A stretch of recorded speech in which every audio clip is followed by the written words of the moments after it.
Miss হবে না আপনার পছন্দের টিভি শো। দেখুন জি5 অ্যাপে একদম ফ্রি। কোনোভাবে আপনি যদি আপনার অভিযোগ কোর্টে প্রমাণ করতে না পারেন, বা যদি প্রমাণ হয় বা আমাদের তদন্তে যদি উঠে আসে যে আপনি যে শ্লীলতাহানির অভিযোগটা করেছেন সেটা সত্যি নয়, তাহলে কিন্তু আপনার 10 বছরের জেল হতে পারে। আপনি আলমারিটা দেখলেন তো? হ্যাঁ, ওখানে সব ফাইল ছিল তো, মানে বাইরে কোনো ফাইল তো নেই। তার মানে ও ফাইল খুঁজতে আসেনি। ও যদি ফাইল খুঁজতে আসতো তাহলে নিশ্চয়ই কোনো না কোনো ফাইল বাইরে থাকতো। তার মানে আমি দিদিভাই কেউ ফাইলে হাত দিইনি। যেখানে ছিল সেখানেই আছে। আলমারিতে ছিল, আলমারিটা বন্ধ ছিল, বন্ধই আছে। কিন্তু আমি একটা ব্যাপার বুঝতে পারছি না। আপনি বললেন আপনার ঘরে অনির্বাণ আগেও ঢুকে আপনাকে মলেস্ট করেছেন বা মলেস্ট করার চেষ্টা করেছেন, আর কিচেনের মতো একটা ওপেন জায়গাতে আপনার গায়ে হাত দেবার সাহস করেছেন। তাহলে আপনি রাত্রিবেলায় দরজা খুলে কেন শুতেন?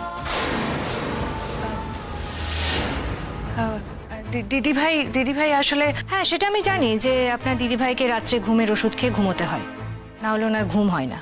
কিন্তু আমি যতদূর জানি যে কেউ ঘুমের ওষুধ খেয়ে শুলে অন্তত বেশ গভীর ঘুম হয়। তাহলে আপনার দরজা খুলে ঘুমানো মানে তো বিপদকে ইনভাইট করা। আপনি সেটা করলেন কেন? অদ্ভুত, এনাকে আমি কমপ্লেন করে ডেকে এনেছি আর এই আমাকেই ফাঁসাতে চাইছে। ম্যাডাম, আপনি তো আমার কথা ভালো করে শুনলেনই না। আমাকে এই ঘরের দরজা রাত্রেবেলা খুলে ঘুমোতে হয়। যদি মাঝরাত্রিরে দিদিভাইয়ের কোনো অসুবিধা হয়, ডেকে সাড়া না পেলে ও যাতে নিজেই আমার ঘরে চলে আসতে পারে, কিংবা মাঝরাত্রিরে যদি বাথরুমে যাওয়ার দরকার হয় ওর, ও একা একা চলে যাওয়ার চেষ্টা করবে বাথরুমে, সেটা তো রিস্কি হতে পারে, তাই না? তাই আর কি, তাই আমি এই বাড়িতে এসে কটা দিন রয়েছি ওর কাছে, ওর যাতে কোনো রকম কোনো অসুবিধা না হয়।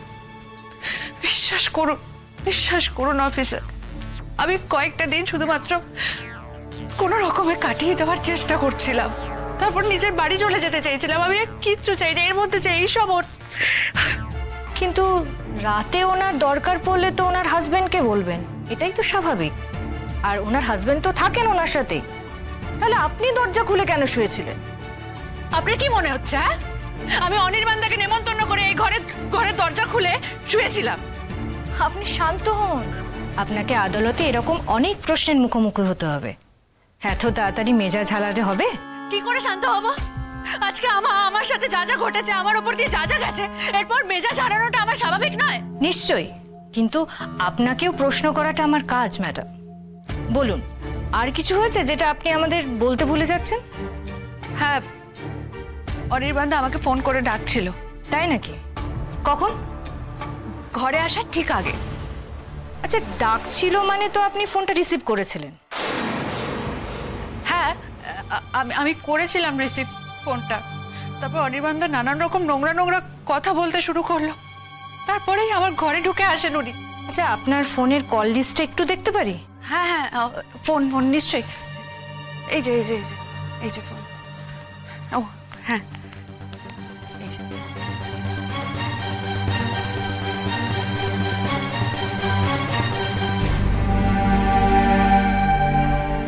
কল লিস্টের টাইমটা তো কনফার্ম করছে যে উনি আপনার ঘরে কটায় ঢুকেছিলেন। অবশ্য আপনার স্টেটমেন্টে আমি একটা অসঙ্গতি পাচ্ছি।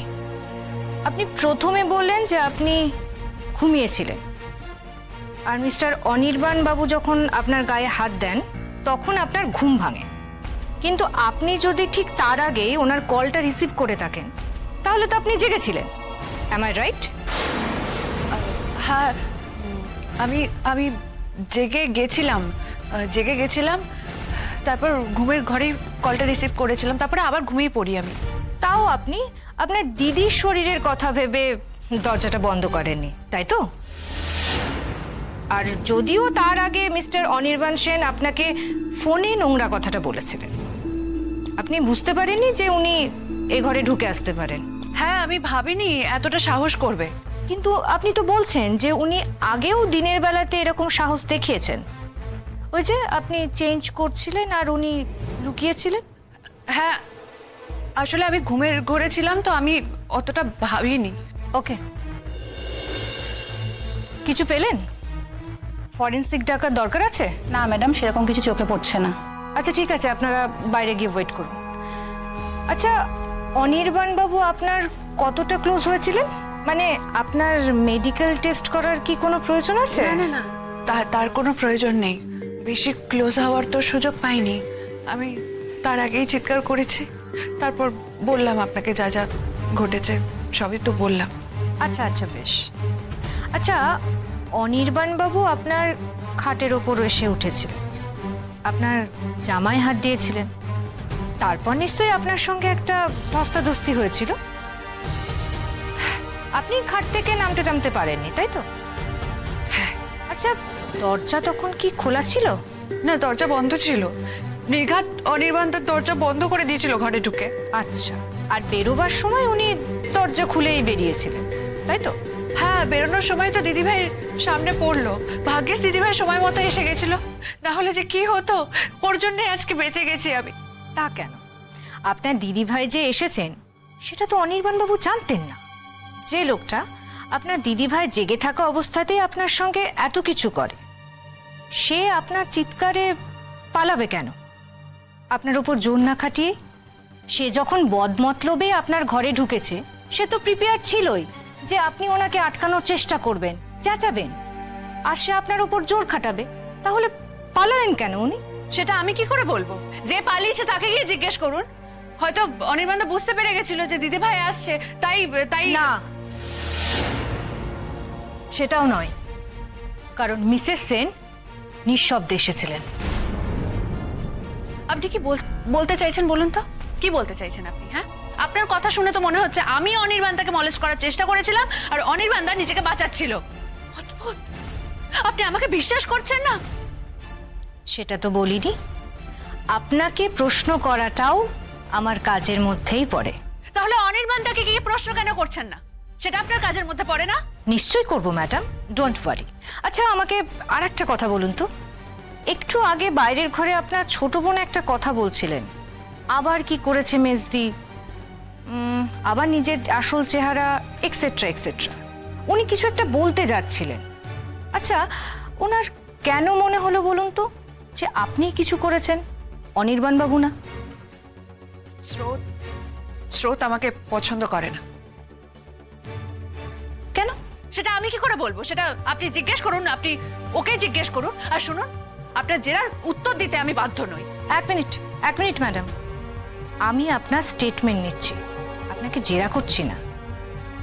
তবে আমি একটা কথা আপনাকে জানিয়ে রাখি নীলাঞ্জনা, কোনোভাবে আপনি যদি আপনার অভিযোগ কোর্টে প্রমাণ করতে না পারেন, বা যদি প্রমাণ হয় বা আমাদের তদন্তে যদি উঠে আসে যে আপনি যে শ্লীলতাহানির অভিযোগটা করেছেন সেটা সত্যি নয়, তাহলে কিন্তু আপনার 10 বছরের জেল হতে পারে।